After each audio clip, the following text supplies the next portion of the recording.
Ladies and gentlemen, good day and welcome to Adani Ports and Special Economic Zone Limited Q1 and FY27 earnings conference call hosted by IIFL Capital.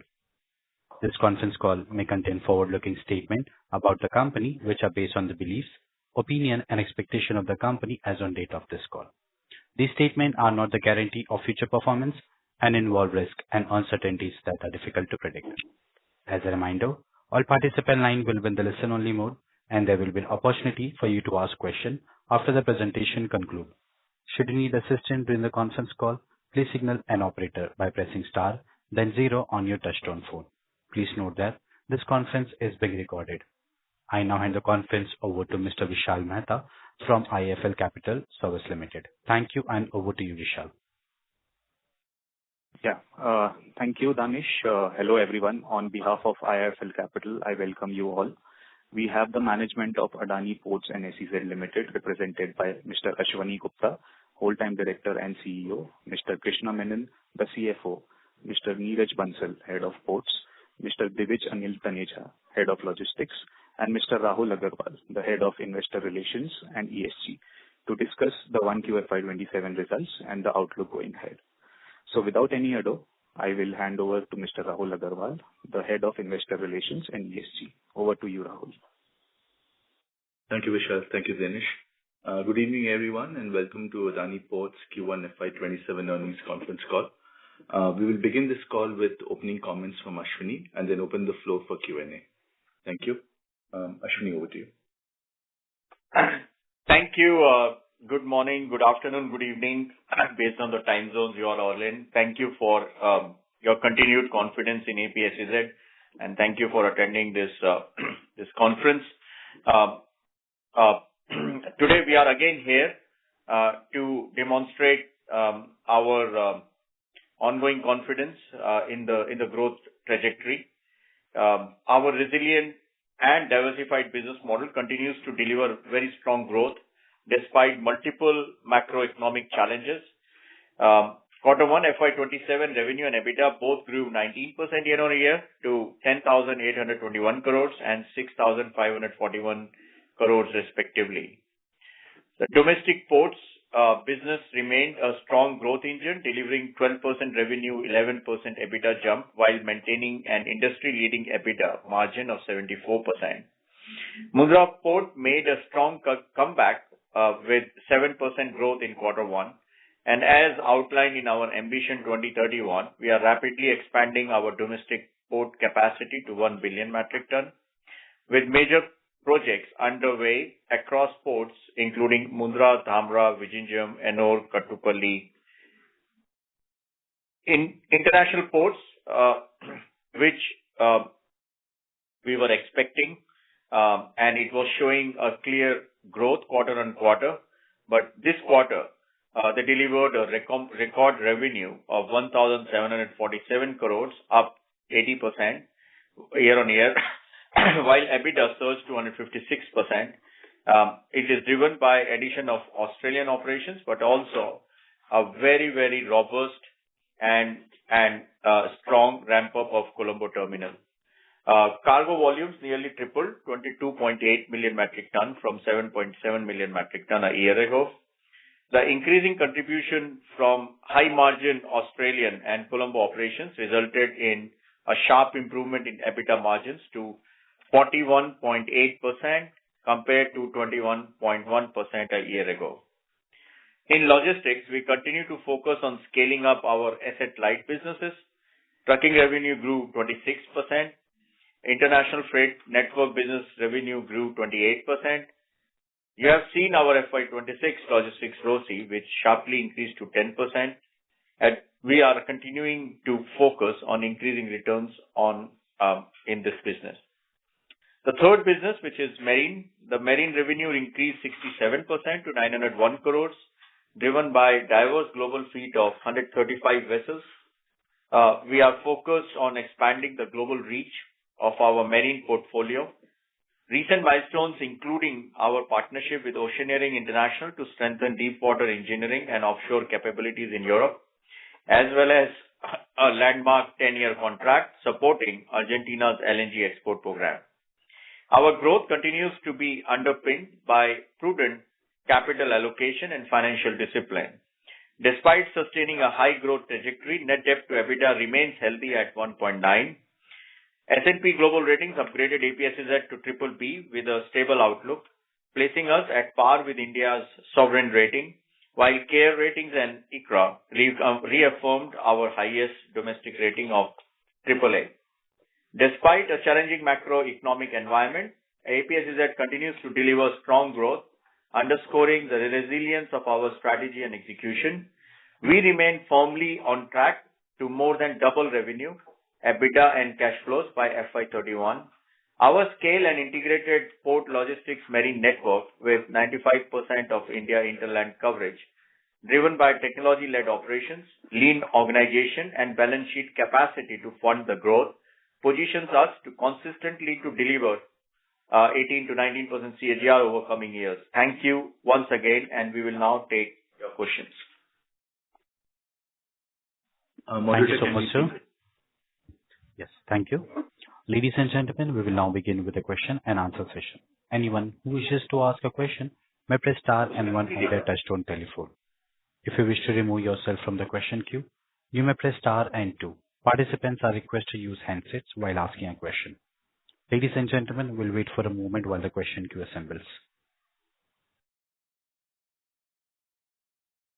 Our first question comes from the line of Alok Devra from Motilal Oswal. Please go ahead. Hi, good evening. Firstly, congrats on pretty decent set of numbers. Just had a few questions. If I just look at the details, in terms of the volume firstly. Domestic volumes still kind of continue to be muted. Ideally, this number could have been much better had the volumes in the domestic side could have been better. Just if you could indicate what's going on there. Specifically, I think Krishnapatnam has seen a big degrowth in this quarter on a YOY basis. And even in the logistics business, if you can highlight what's been on the volume side, because there also we have seen, pretty strong volumes coming off. If you could just indicate this, then I can go to the next question.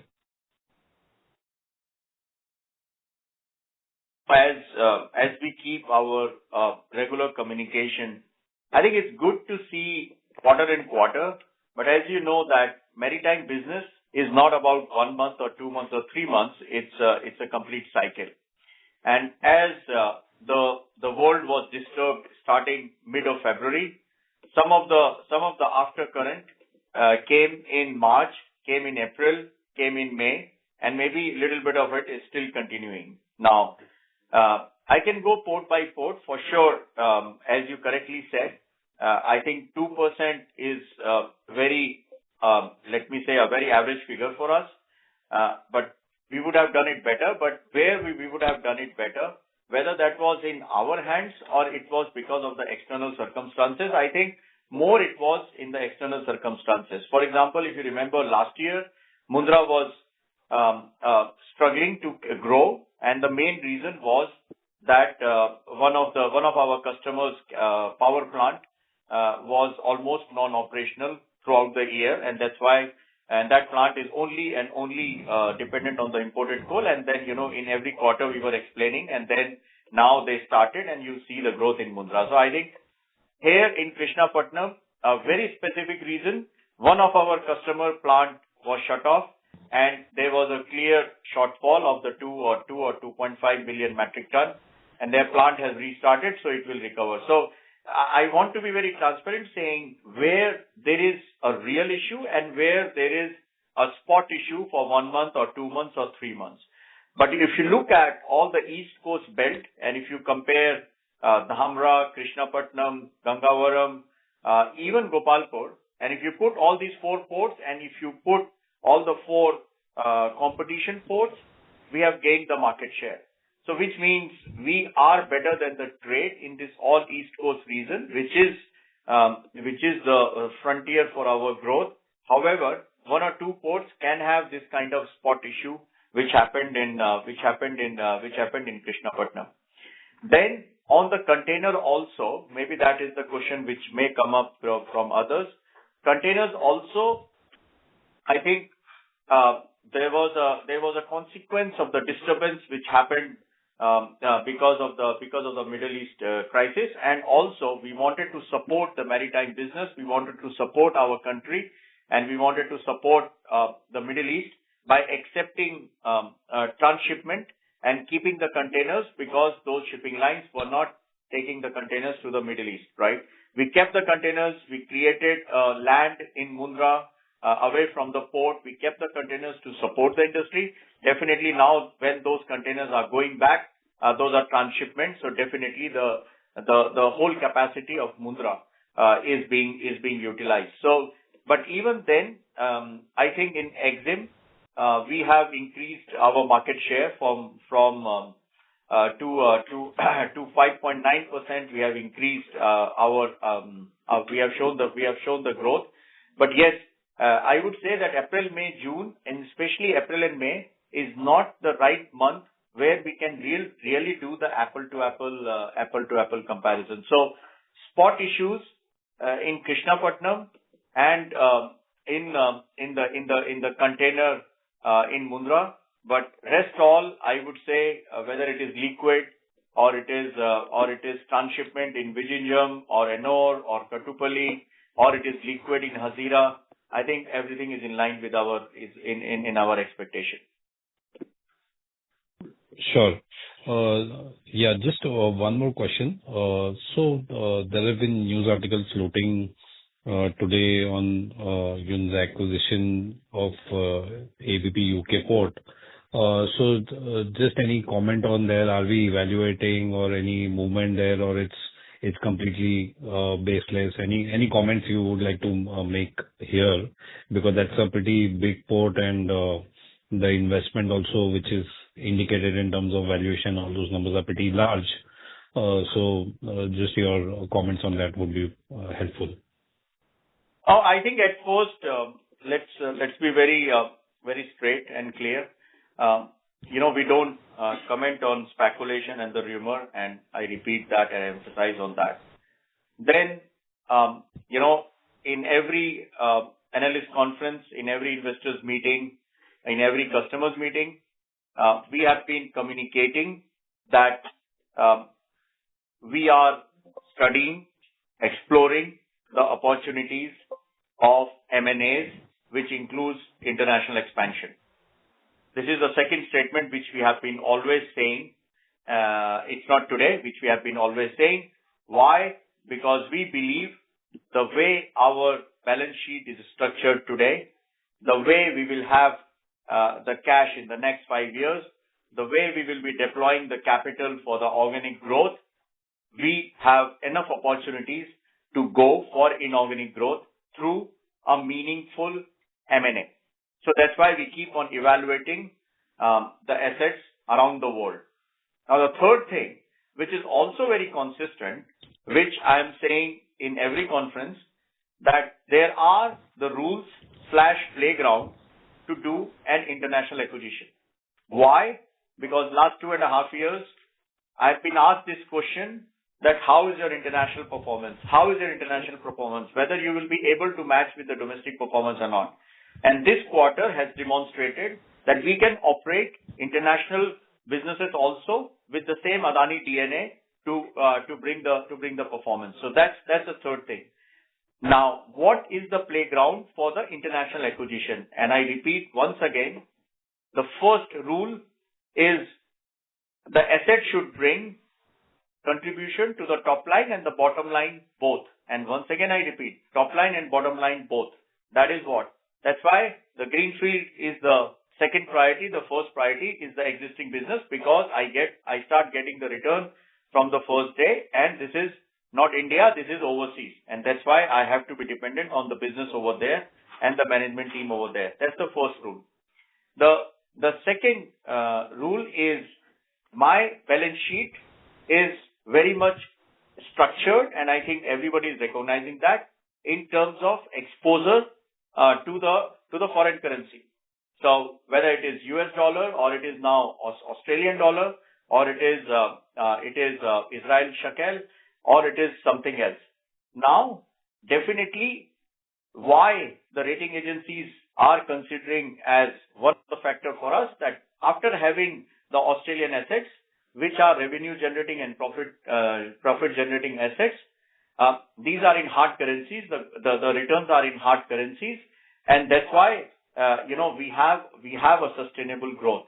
So similarly, if my balance sheet is structured with 3 or 4 hard currencies, definitely it will help me in having a more confidence in the balance sheet, and that's why that gives my second rule is the country we want to go in, we want to have the local financing, in that currency. So that's the second rule. So first, it should bring contribution to top line and bottom line.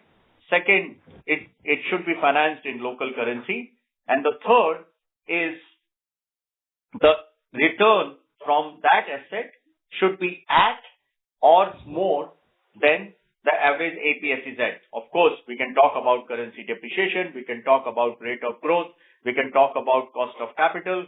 Considering all, it should be at or more than APSEZ. This is what we proved in Australia acquisition. Number 1, top line and bottom line. Number 2, the local financing. Number 3 is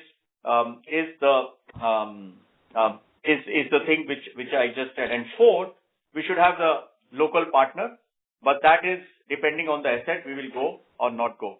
So once again, I repeat, we are studying lot of assets around the world because it's a high time for us to plan the APSEZ next step in terms of expansion. However, those assets will be only acquired if those are meaningful and ticking all these 3 boxes which I just said. Sure. Thanks for the elaborate answer. So, you might not want to comment on individual transaction or opportunity, but are we looking at this kind of size of investment if there is an opportunity coming up, like nearly a sort of a 60,000-70,000 crore kind of a size at one particular port or one particular opportunity, or do we want to go little like how we have done previously? It's been at a much smaller size and scale, and then we have eventually scaled up there. We will evaluate from all perspectives. So at the end, whatever is the size, it should be at and more than the return which we are getting on average APSEZ. Got it. Got it, sir. That's all from my side. Thank you and all the best. Yeah. Thank you. Our next question comes from the line of Priyankar Biswas with JM Financial. Please go ahead. Yeah, thanks, sir, for the opportunity, and I would say quite a strong performance on the EBITDA front. So my first question is, sir, when I look at your other income for Q1 of FY27, it seems to be quite higher than what it was in, let's say, the comparable quarter last year. So is there some elements that are there, or can we get something like what should be the underlying level of other incomes? So that's the first question. If you can explain on that. Thanks. Sure, Priyanka. I can take that. So, Priyanka, basically, see, in this first quarter, we had dividend that was declared by our JV companies, CT3 and CT4, right? That is to the tune of roughly about 518 crores. That is the APSEZ share. Now, basically, when that happens, the income is appropriated out of the PAT. So you will actually notice in the JV line actually below EBITDA shows a loss, and that contra entry appears in the other income. So there's another income component of 853 crores, which includes 518 crores, which is the dividend income that we have received from these 2 JVs. Right? So it's just a contra entry. This similar thing, the dividend for last year was actually declared in Q2. So you will see a similar phenomenon appearing in Q2 of the last financial year, but not in Q1. Therefore, when you compare the year on year, you will see that aberration, where it is basically that contra entry where the profit from the JV has been removed out of the EBITDA line, below the EBITDA line, and therefore it comes in the other income line. So would it be right to say that, let's say you have 853, and if I remove this 518, so roughly like 335 crores, that's like the steady state other income? That is a comparable number? That is correct. Okay. So the 335 crores will be the steady state other income. And the JV figure, if I kind of add back that 518 crores, the JV performance number will be 230 crores, 230 for this particular quarter, compared to 157 in the previous year. Okay, that's very clear. That's clarified. And I understand that there was a significant increase in transshipment, particularly in this particular quarter. You were already giving the reasons why, let's say, there were some significant jump ups in Mundra in particular. Yeah. So if you can throw some color, like before the conflict, in your containers, what would be the typical share of transshipment and what it was in, let's say, Q1? And also because you had stored these containers for a prolonged period of time, so is there some storage income, or let's say more specifically some storage EBITDA that would have come into this Q1 number? Yeah. So in the quarter one, there is no storage income. As I said, we followed the guidelines that we have to support the industry. We have to support the industry by providing extending the storage thing because of the congestion and the disturbance. However, we have refrigerated transshipment. For sure, if I am providing the electricity to the refrigerated container, I have to charge. So I will be very very honest with you. So yes, there were charges which came in. For example, refrigerated containers. For example, lift in, lift on, lift off, because that is where I'm burning my fuel, I'm burning my manpower. But when it comes to storage, as you know, that we extended the free storage so that the trade can get the help. And sorry, please go on. So if I understand, so essentially for ancillary services only it was charged, not storage. I mean, more or less where we were anchoring the cost by providing the emergency services, obviously we were charging it. Where we thought we have to just put it on the storage, on the ground, we were not. The free storage was extended. Right, Rohit? How much we extended? 45 days. 45 days. And it's you can see the trade advisory. We circulated in public. Okay. And then answering to your question, and this is also very important because the question may come up from the other colleagues. So in Mundra, typically the transshipment is 23%, whereas in quarter one FY27 it went up to 27%, and this was mainly because of that. But our competitor nearly doubled or 2.5 times the transshipment because of the capacity or the space available. But we focused on the shipments where on one side we can contribute to the trade, but on the other side we should not lose on the revenue, because our main revenue, as you know, comes from the exim percentage. Okay. As if because you have delivered like 6,500 crores of EBITDA, so even within this challenging quarter, so if I take even this run rate, like 6,500 crores, you are anyway reaching like 26,000, broad ballpark, like the quarterly into 4. So is there any chance, would you want to revisit your EBITDA guidance, which already exists, like 25 to 26? See, the point is, there are so much uncertainties because of geopolitical situation and so on and so on. And now, you have monsoon season. In somewhere monsoon is more, somewhere monsoon is less. I think we want to see how this quarter goes, and then after half yearly, we will have a discussion on that. But today, what we are focusing on are the three things. First, we are maximizing the opportunity using this challenge which exists. Of course, we are very sorry for the people who are affected because of this disturbance.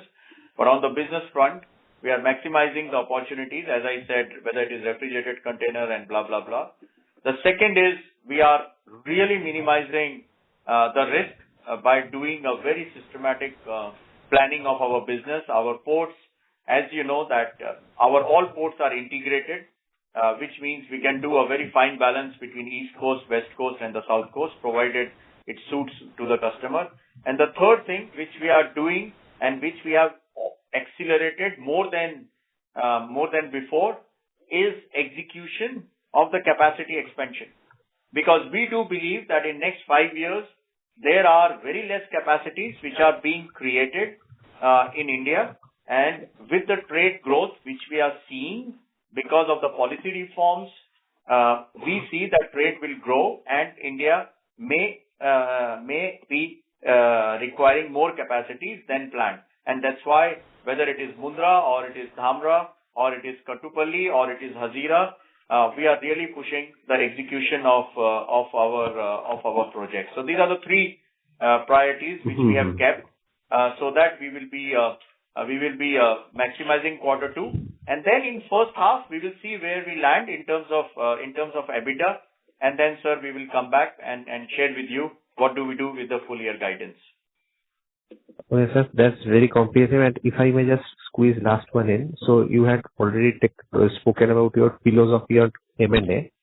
So yeah, what is the, like, in case if you have to go for very large ticket size M&A, as Alok was asking previously. So adding on to that, what would be your thresholds for net debt to EBITDA? Like up to what level you are comfortable for a large M&A? Because today you are at 2. Let me put it in a different way. And I'm not talking about any particular asset, right? When we acquired Krishnapatnam, the EBITDA was 20-21%. Today it is 74% or higher 70s.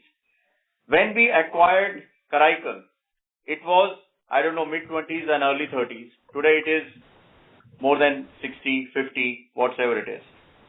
You look at Mundra, the return on capital in the first or second year was negative. Today it is crossing 38, 39, 40. So port business is a business which is, that's why the concession agreements are 30 years, 70 years, 99 years. And it's a long-term business, and you know better than me. But if we are acquiring any M&A, whether it was Australia or it was the Astro offshore, which we did last year, you would have seen that we have a full confidence in how we will maximize the return on the investment. So if today the asset value is 100 rupees, we will evaluate 100 rupees not at 100 rupees. We will evaluate 100 rupees or $100 depending on what return it will give me in 5 years, 7 years in terms of that currency, and that and then compare that currency with the Indian currency, and then see what is the absolute amount of rate of return I am getting on that asset. So that's the basic philosophy. Now the next question comes, what will be the net debt to EBITDA? Today I am at 1.9. If I do nothing, if my only capability and capacity to invest in the organic growth, I will be negative in 5 years. So should I consider what I'm going to spend to buy an asset tomorrow morning, or should I consider that the asset which I am buying, how much return it will give me after 5 years, that will help me in keeping the growth for the future and having a healthy net debt to EBITDA. So that is something which is the thing which we have to consider, that the value of asset is not about the value of asset today. The value of asset is what return it will generate for me, considering the power of my balance sheet in the next 5 to 7 years. Okay, that was quite clear. That was all from my side. And last question also, the value of asset can also be determined by how we position that asset, right? So one of the things, as you would have seen, in Sri Lanka we have a partner. So in Israel we have a partner. So let's not start debating on what should be the ticket size. For me, ticket size is the consequence of an asset which will give me maximum business return on the asset. Then I will decide how to address the ticket size, because I have the confidence in the power of my balance sheet, because in 5 years I will be close to zero net debt to EBITDA if I do nothing. Yes, yes. So essentially, like you would want a strong partner as well, typically in foreign assets, usually. It depends on the country to country. It depends. Like in Sri Lanka, we have Sri Lankan partner. In Israel, we have a Israeli partner, because India is us, so we know how to manage. But when you go to the countries, you have unions. In Haifa port, we have 8 unions. So definitely to have local management team driven by APSEZ leader, CEO and CFO, board managed by us, but the real day-to-day operations left to the management team and the partner to manage the relationship. That's how is the business model. Okay, sir. Thank you for that comprehensive answer. My pleasure. Thank you. Our next question comes from the line of Atul Tiwari with JP Morgan. Please go ahead. Yes, sir. Thanks a lot, and congrats on pretty good set of numbers. So my first question is on domestic port business. So your volumes grew 2%, but your revenue was 11-12% growth. So what were the levers, which you used to drive this kind of revenue and EBITDA growth? You're talking about domestic? Yeah, domestic port business, sir. Yeah. So, Krishna, you want to answer? Yeah, sure. So fundamentally, there were 2-3 things. One, we had the movement where wherever the fuel surcharge was there, we passed that on. We also ensured that the product mix and the volume increase. Yeah. So basically, if we look at the main driver for the revenue increase, it's coming from our performance on managing the mix, which was the consequence of the disturbance of Middle East crisis, which means we had, for example, if you see our liquid went up much more than the dry cargo. And as you know that we have a better realization on liquid and lesser on the coal. Same thing is with the container business, as I just said before, where we had the premium charges for providing the premium services / emergency services, even after giving 45 days of free storage. So that is something which came in. And the third thing is coming by focusing on the associate business services. So we introduced the associate business services in complementary to the port handling charges, which were making customers much more comfort in having that. So those kind of associated business services also came into the picture. So I would say our endeavor to focus on revenue per ton by maximizing the performance and keeping the cost almost flat net of inflation is giving us EBITDA which is at 74%, and we have been demonstrating it quarter on quarter. Yeah, great, sir. Very clear. And so my second question is on logistics business. So while obviously business has shown improvement in ROC now in double digits, but over past few quarters, the top line growth has been pretty muted. So, I mean, do we expect acceleration in that growth in foreseeable future, or now business is kind of mature and probably the growth will stay?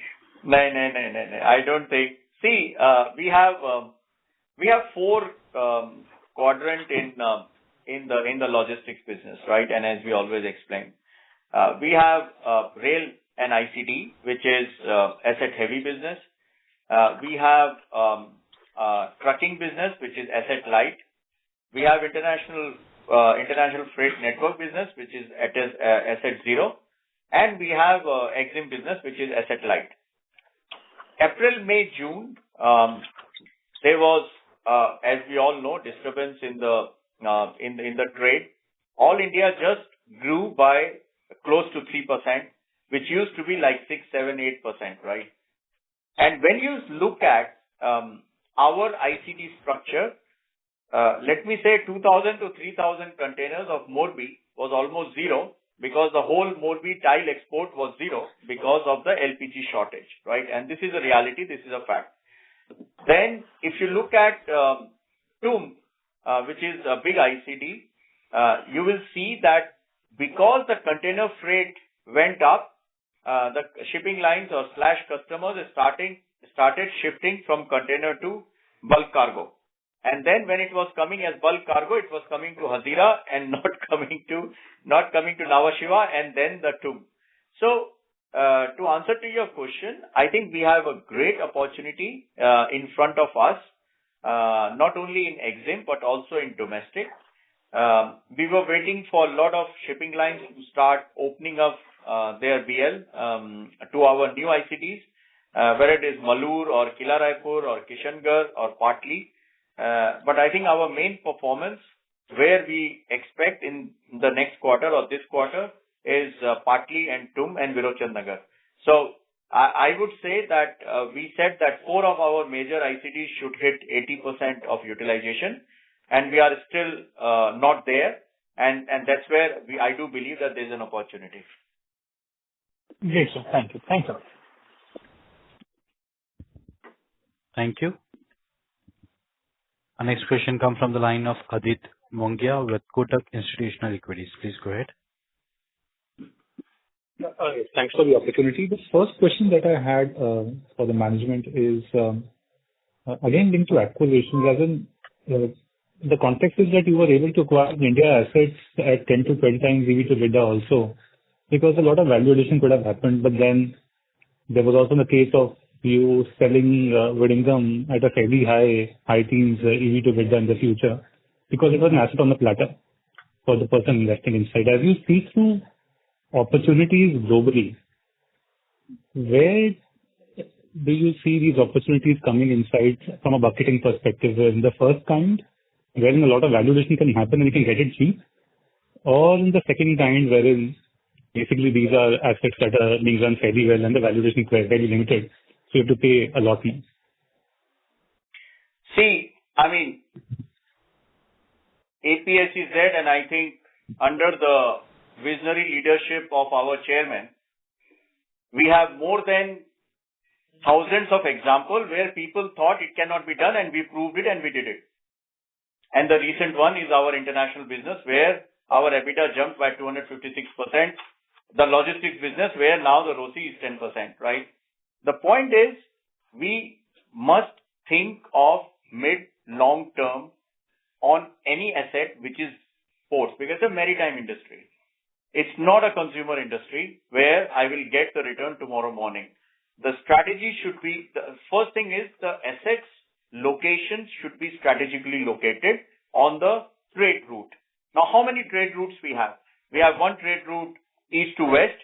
There we already have now Australia, India, Africa, and Israel. You know, we talk about IMAC. Already some of the routes have already started, not in the name of IMAC, but we see clearly a trade going on that. Then another route is north to south, Panama, where we are not interested and we are not ready to go there. Then the third route comes is the Mediterranean, which is again taking care of 1/3 of the global route. So the point is, first we have to see the location of the asset. Second, what we have to see is the return on asset, which will be determined by how much revenue we can generate by having the extra cargo. How extra cargo can come? We have a global relationship with the shipping lines, which serve us in Tanzania, which serve us in Haifa, which serve us in Australia, which serves us in 15 ports in India. That kind of alliance which we have with the shipping lines is a distinctive advantage. That's number 2. And number 3 is that all over the world, the ports are operated as terminal operator, and terminal operator do not give the right realization on the asset. What gives us realization in India? Because we manage the whole ecosystem. What is the ecosystem? Ecosystem is all about providing the marine services. Ecosystem is providing the railway services. Ecosystem is there's a warehousing. If you see our results of quarter 1, if the volume grew by 2%, why we grew 12% EBITDA, this is only because we are focusing not only on volume. And that's where I've been saying that APSEZ has been positioned as integrated transport company, where we are creating more and more value for the customer without a direct link with the volume. And if we are able to copy paste this example in the asset which we are going to acquire in the country, definitely there's a huge scope of improvement. And last but not the least, and this I've been saying again and again, we cannot compare percentage of EBITDA in India versus another country, because we have to take care in the factor is the cost of capital, the inflation, and the currency depreciation. And if you do that, we explained very clearly in case of Australian asset acquisition that even if we bought it at a multiple of 17 at that time, but if you take out all the currency depreciation, cost of capital, and so on, it would have landed up with a 13 or 14 multiple. That's why you see that how much return we are getting from this asset. So I can assure you, whatever asset we will buy, whatever asset we will acquire around the world, especially either it is in Mediterranean or it is on the east to west corridor, we will talk about once again these 4 rules. The first rule is country is geopolitically and macroeconomically strong. Number 2, it contributes to our top line and bottom line. Number 3 is we will be able to have the local financing, especially because of our investment ratings. And last but not the least, that the return from this asset in mid to long term is at or more than APSEZ. Hope it answers the question, sir. Yeah, that was the only question on my side, and the answer is very, very well. Thank you. Thank you. Thank you. Our next question comes from the line of Mr. Achal Lohade with Nuvama Institutional Equities. Please go ahead. Yeah, good evening, sir. Thank you for the opportunity. Thanks for the clarification on the acquisition thought process. The question I had was in terms of you mentioned about Mundra port, container mode of transshipment, almost 4 percentage point higher than usual, right? So theoretically, for a transshipment cargo, the realization actually will be lower, right? So, this delta in terms of realization, what we see is largely on account of these extra charges or extra income in the quarter. How do we see that, in terms of sustainability? Yeah. So, no, thank you. Thank you for that. See, what we have to see, if you see our volume of container handled in April and May, you will see that volumes are not as average we do in Mundra. Like in Mundra, we do roughly 740 to 750,000, right? But if you look at April and May, we even didn't touch 700 or we were very close to 700, right? Now, the shortfall was definitely because of, as I said before, because we were providing services to support the maritime and the country. However, the more the vessel remains at the jetty, then naturally the charges are applicable. It's not that we were charging extra charges. It is just by the tariff that if vessel instead of 3 hours is standing there for 8 hours, definitely there will be additional charges which will be charged. So that's why we did not went to the extreme, because for us, the volume and the revenue should be balanced. And that's why our transshipment ratio in Q1 27 was roughly 27%, which is roughly 23 to 24, whereas our competitor nearly doubled or 2.5 times. So that's why we keep a very strict discipline between the ratio of EXIM and transshipment. Whatever transshipment was increased was recovered in the revenue because of the additional charges, because of the reason I explained just now. Got it. Just a clarification in the guidance, we have removed the line on the capex. Any particular reason if you want to clarify, sir? So, Achal, we do not report balance sheet in the first quarter, right? So therefore, we will report the capex number in the second quarter. So that will be consistent with our balance sheet disclosure that we will make in the second quarter. But it's in line with the guidance. It is actually slightly ahead of the guidance at this point. So I think the question is, yes, we keep the guidance for CapEx also, even if the reality is we are ahead because of the reason I just explained before. Got it. Just a clarification. Sorry, I'm hopping on the Mundra question. What's the capacity utilization for container in Mundra in 1Q? We are getting very close. Okay. And when is the next capacity addition happening, sir? If you could clarify, that's my last question. In this calendar year, very soon. Got it. Thank you so much, sir. Those are my questions. Thank you, sir. Thank you. Thank you. Thank you. Our next question comes from the line of Paras Jain with HSBC Bank. Please go ahead. Thank you, and hello, Ashwani and team. I have two questions. In fact, on the overseas M&A, it has been well explained. First of all, Ashwani, can you give us a sense with a series of FTAs that India has signed?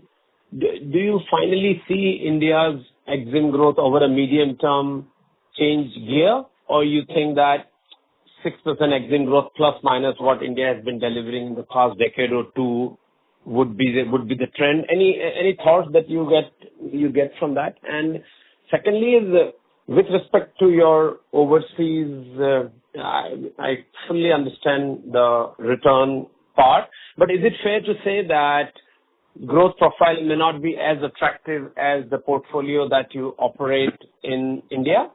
Maybe your thoughts on these two. Thank you. Yeah. No, thank you. Thank you, Paras, and thank you for the great question. See, I would say since 15th of February, it is difficult to say that what is the impact of which, right? So I don't know whether in last 4 months we are able to do that, but I think what we have for sure started seeing is increase in RoRo out of India, which is exports of automotive cars. I'm giving you some examples, and maybe Paras, we can have more deep dive as my team will get into more analysis from now. Sure. We have started seeing exports of four-wheelers. We have started seeing exports of two-wheeler. We have even started seeing exports to Europe, and I think this is because of the FTA. Reversely, we have started seeing the prices of imported cars, especially from UK, have come down in India. This is also because of the FTA. Definitely, there's a topic going on between the billions of pounds/euros of trade, and I do believe that Europe, including UK, has come up more stronger and more united. What we see as a business, and definitely with a complementary feature of signing FTAs, it will help. Now, how much it will help?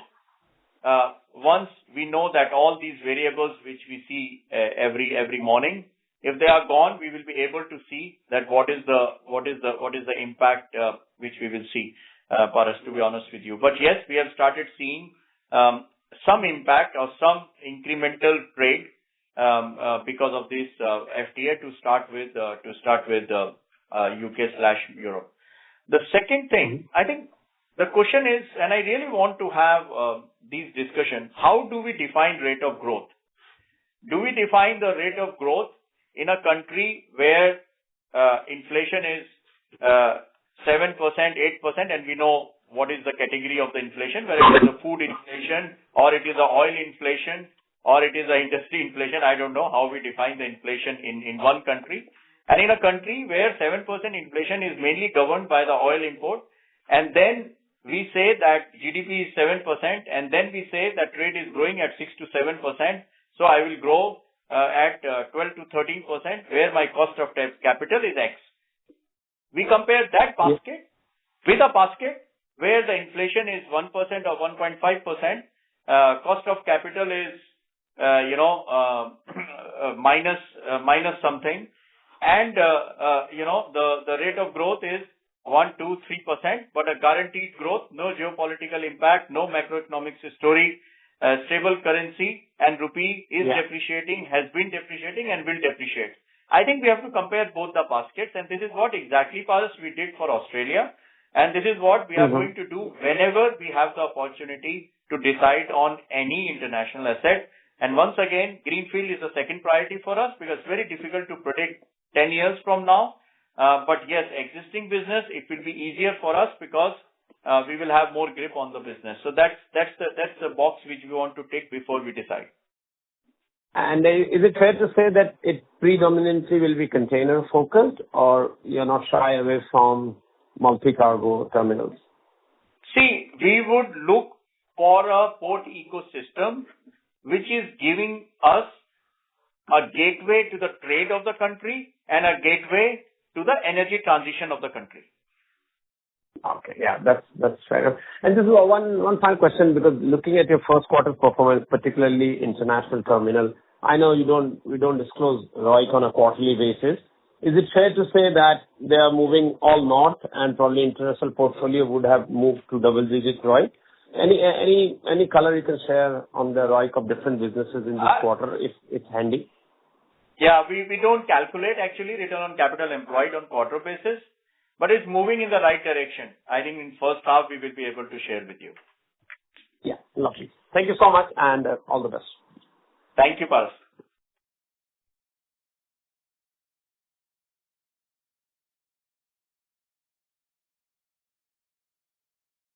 Moderator. Our next question comes from the line of Manish Sumaya with Center Fisgald and Company. Please go ahead. Thank you so much. Congratulations, Ashwini, and to the entire team. Hi, Manish. A couple of just a couple of questions. One on the Vizhinjam transaction that you announced a couple of weeks ago. Obviously, extremely interesting and exciting transaction. What I wanted to know is, could that serve as a template for you as you look to sort of internationalize the ports business overall? See, I mean, we don't define a policy for the partnership. I think what we really define is why we need partnership and what is the win-win solution for the partner and us. And depending on that, we go for partnerships, right? I mean, on the Vizhinjam, definitely, after getting into partnership with MSC, we bring in, number one, lot of synergies because we have one in Mundra, we have one in Ennore, and now we get into Vizhinjam. Of course, they are our global partner when it comes to the thing. Having said that, we have with CMSEGA, we have it with the others also. Now, why we went for this partnership, which is equity partnership with MSC in Vizhinjam, because we believe that in 1 year, Vizhinjam is becoming a gateway to open up the economy in Kerala, because this is the largest investment in that state, right? And very soon, we will be starting the EXIM business. This is transshipment business today, but as you know, we have been talking it right from the first day that this port needs EXIM business because we know that the maximum realization comes from the EXIM business. And EXIM business also creates the additional opportunities because the rail project has been approved, the highways have been approved, definitely the logistics parks will come in and the whole state will start getting developed, and all the catchment area, whether it is Kerala or it is surrounding Kerala, Coimbatore, textile export, handicraft export, everything will start moving through the Vizhinjam, which goes by truck today from that state to Nhava Sheva, and then it is exported. Imagine a truck taking the export from that place to the Nhava Sheva. So now we have to accelerate our capex, and we have to accelerate our capex. But on the other side, we have to have a confidence in the future business. But on the other side, we want to keep this port open for everyone. So there is no exclusivity if we are getting into a partnership with one partner. So which means if MSC is our partner, equity partner in this port, The port is run by Adani, so there is no change in the operational structure, in the decisions which we have to take on the capex, in the decisions which we have to take on the growth, the window person for the government. Everything remains the Adani. The CEO remains Adani. The CFO remains Adani. The second thing is there is no exclusivity, which means MSC can bring the ship, Moz can bring the ship, CMS CGA can bring the ship, and we open this economy with a much more wider horizon. And as you know, for Vizhinjam, we already announced LNG bunkering, and there are many more things which will be coming. So the power of getting a partnership is to get into a win-win solution, which should contribute to each other, but also to contribute to the economy of the state and then the country. That's helpful, Ashwini, as always. The other question I had was, obviously, there's a lot going on between the international business. We saw margins obviously top off at 42%, and then you have marine economics. And when I look at that margin, it was closer to 36. Now, obviously, a lot of moving pieces in both those segments. But from our perspective, if you can just help us understand how we should think about margins in the short to intermediate term. Now, clearly, you have laid out long-term margins for us in terms of 31 targets. But maybe if you could just help us understand how to think about margins in those two segments in the short to intermediate term because of all the different moving pieces that you have. Thanks, Manish, for that. Look, if you look at marine, our margins used to be higher earlier, right, before the whole Middle East situation actually sprang up. We used to be somewhere in the mid-50s, right? Now, due to certain disturbances in the local area, our margin has been impacted, which we think as the situation resolves over time, we will trend back to normal, right? But steady-state margins for us in marine, given the operations that we have had in India and Middle East and Africa, tend to be around that 55% type of a number. We are looking to expand marine operations beyond these geographies. As you would have seen, we've done a deal recently in Latin America. We've done a deal recently in Europe. Some of these deals, some of these vessels are newer category of vessels that we are also evaluating. So in due course, we will share more information on how the margin profile of the marine business will shape up relative to some of these newer category of vessels that we are sort of going into. But for now, assuming the situation normalizes, we should be trending towards that 55% type of a number. This quarter also, you would have seen that marine is up sequentially, where the maximum brunt of the Middle East impact was witnessed in the previous quarter. Now, international ports, again, 4 different ports, these are all 4 different geographies. Margins are closer to optimum, let's say, in Australia. Australia historically operated around the 65% type of a number, and we are starting to kind of be closer to the numbers. But in the next 2 or 3 years, we have multiple rate revisions that are also coming up. So there will be an impact of that. Colombo is still ramping up, but doing good on margins. So with greater volumes, we could see some impact of operating leverage. Israel is where the swing factor could be, right? Israel right now, the margins are reasonably low given the macro situation. So the wild swing factor for us in the international operation could come based on how the situation normalizes in Israel, right? Because the realization numbers in Israel are fairly high. On a per ton basis, our realization in Israel tends to be 4 times of what we do in India, right? So that could be a swing factor which could then determine how international port margin could shape up in the future. Okay, that's super helpful, Rahul.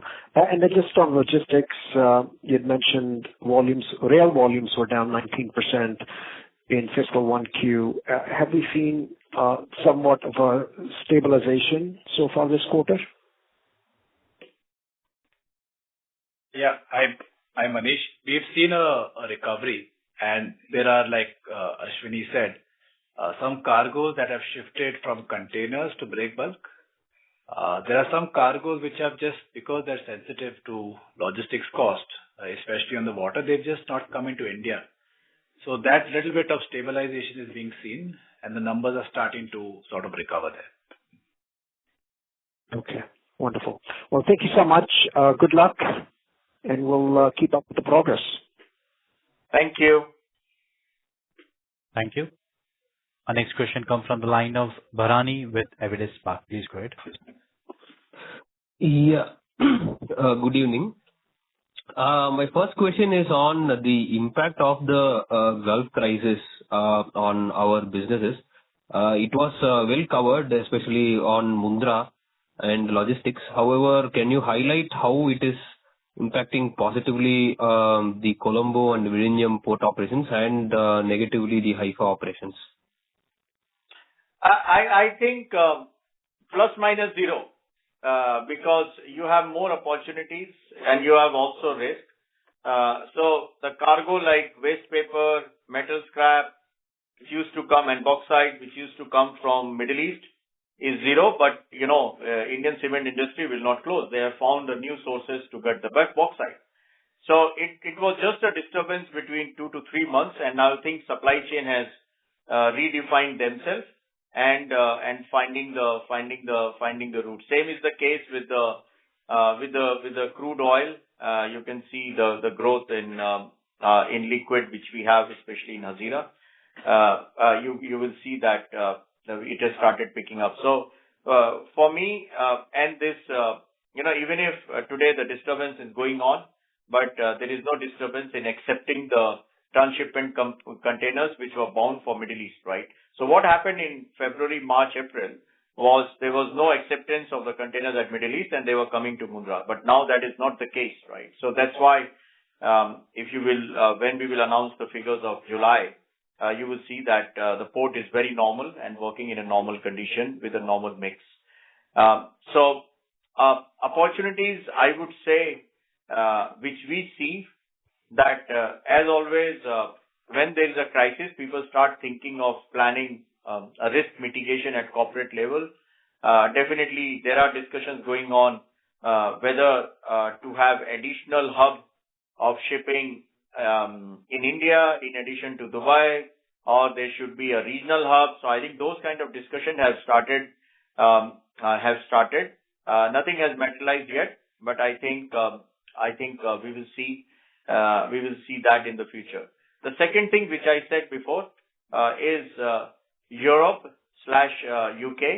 has come up more stronger and united, and that will also be reflected in the trade which we are seeing now and which we will see in the near future. Actually, I was trying to understand the positive impact of this crisis on Vizhinjam and Colombo. So if you can cover that. Colombo, there is no crisis impact in Colombo, right? Because the country needs roughly 9 million TEUs of capacity, and the whole country is only 8 million TEUs of capacity. So the moment we started phase 1, it was not because of crisis. It is not because of the neighboring port. The whole country needed those shipments, and we filled our ports quickly. And now, because we did a very efficient and effective ramp up, we pushed that phase 2, and phase 2 we will be starting in October. And I'm pretty sure that even phase 2 we will book it as soon as possible, unless until when the whole Sri Lanka will have a capacity of roughly 12 to 13 million, which will only happen after start of the East Terminal. So I think for 2, 3, 4 years, it is just the natural demand of the country which is filling the capacity of CWIT. Vizhinjam is another example, and that's why we still have only one shipping line which is maximum acquiring the shipments to Vizhinjam, because we don't have capacity, and that's why we are pushing the phase 2, because that's the demand of the country. I mean, 76% of the transshipment terminal bound for India are transshipped outside India, which is additional cost and additional time. So every shipping line which considers that transshipment is a cost for them, look for a better cost option.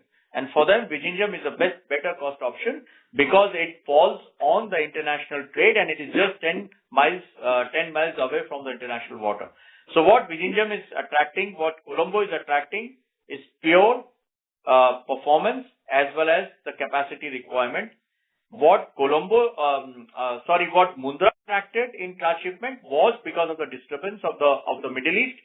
In Ennore and Kattupalli, no impact on because of capacity, no impact because of Middle East. It's a normal trade because the maximum trade which comes in Kattupalli and Ennore is China and so on and so on, and the east part of the world.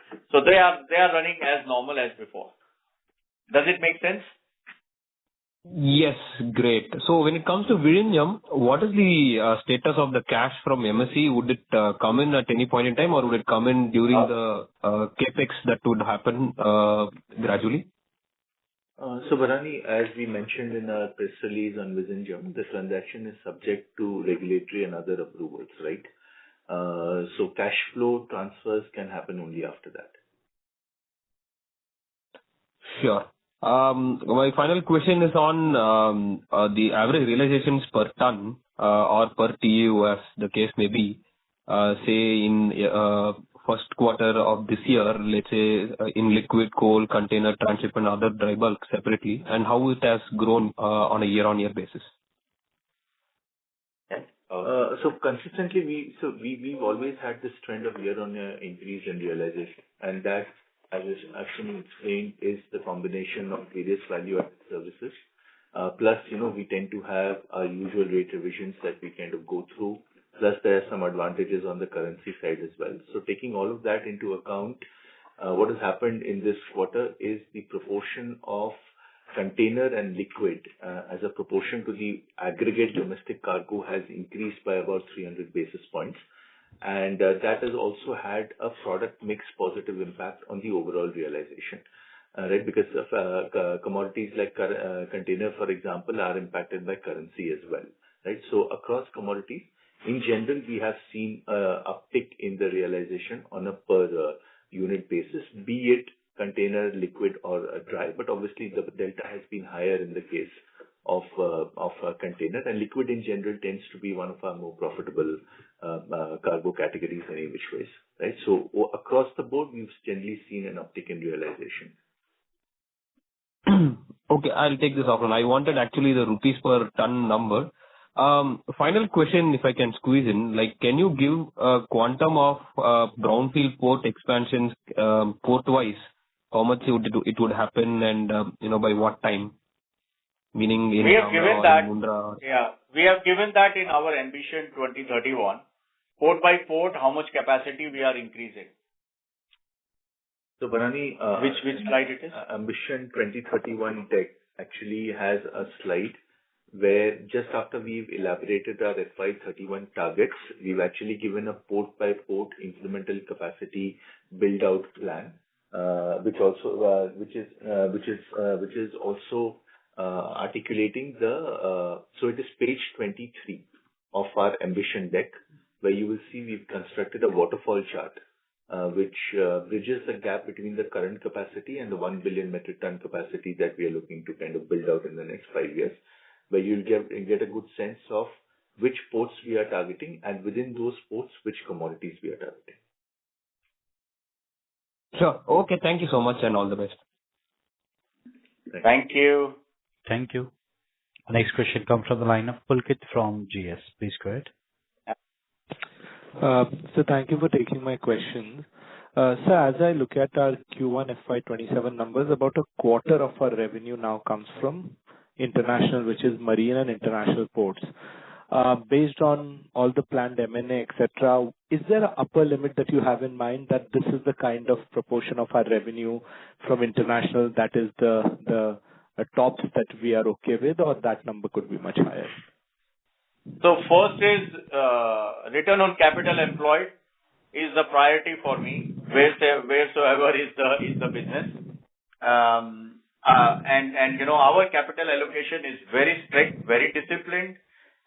Just before we showed this ambition 2031, the 4 growth pillars of India have been mapped with the trade.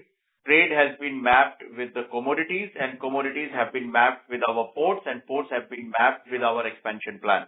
So we have a very logical way of doing the capacity planning and the capital allocation. As you would have seen, that in next 5 years, we have not put the capex in the international ports because we want to maximize the utilization of the existing assets, whether it is Tanzania or Haifa or Australia or Colombo. So we have a very disciplined and strict capital allocation plan. So mix will be the consequence and not the objective, and it will be the consequence of a healthy business return. Sure. So any asset that we acquire has to meet the consolidated AP-SEZ ROC, which as of FY26 was 16%. That would be the right understanding. So I would say, I would again try to repeat 4 points. Number one, geopolitically and macroeconomically stable country. Number two, top line and bottom line contribution. Number three, local financing, because I want to have the cost of capital of that country where I'm going to anchor the cost and have the revenue, and the return should be at or more than the average of AP-SEZ after adjusting all the financial parameters comparable to each other, including currency depreciation, rate of growth, inflation, cost of capital, and so on and so on. Exactly what we demonstrated in the acquisition of Australia. Got it, sir. So my second question is on Mundra concession. Any update there? So, before Mundra concession, we should hear Pipavav concession because they are before us in 2028. And I think discussions are going on, and when it will be officialized, definitely we will be disclosing to you. So it will be on same lines as what it will be for Pipavav. Mundra will be. It's too early for me to say it will be same line or not, but we have to wait for the results. But once again, what is Mundra's competitiveness today? Mundra's competitiveness is its scale and efficiency. So whatever will be the conditions, definitely everybody would like to keep the scale and the efficiency, which will result in the competitiveness of Mundra as compared to the competitor port. Got it, sir. Thank you. Those are my questions. Thank you. Thank you. Our next question comes from the line of Kondinya Nemagadda with Jefferies. Please go ahead. Yeah, hi, sir. Thanks for the opportunity. Sorry for hopping a bit on the international port side. I'm just trying to understand. In the Ambition 2031 plan, you did speak about 20% ROC at the AP-SEZ consolidated level, right? So whatever port that you acquire on the international side, will it still be within these guidelines from the ROC trajectory, one? And two, if I were to look at the commodity mix or the synergies with respect to your existing portfolio, right? Like, for instance, Australia, we understand coal. India imports a large amount of coal out there. So how do you look at any incremental growth opportunities on the international side from that standpoint as you look at an integrated transport utility eventually? If you can speak a bit on that, please.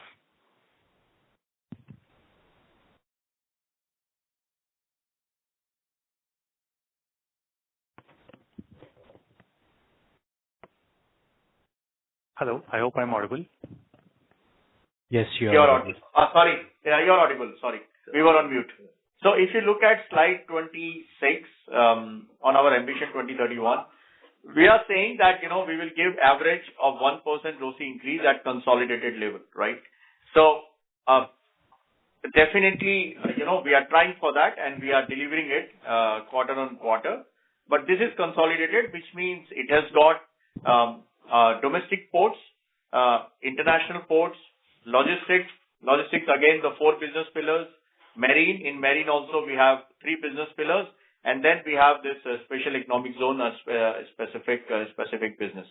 So when we are acquiring any asset, whether it is in India or internationally, we would put it in the playground, and the playground could be within 5 years and could be more than 5 years. But that is a discussion which we will do when we will decide for the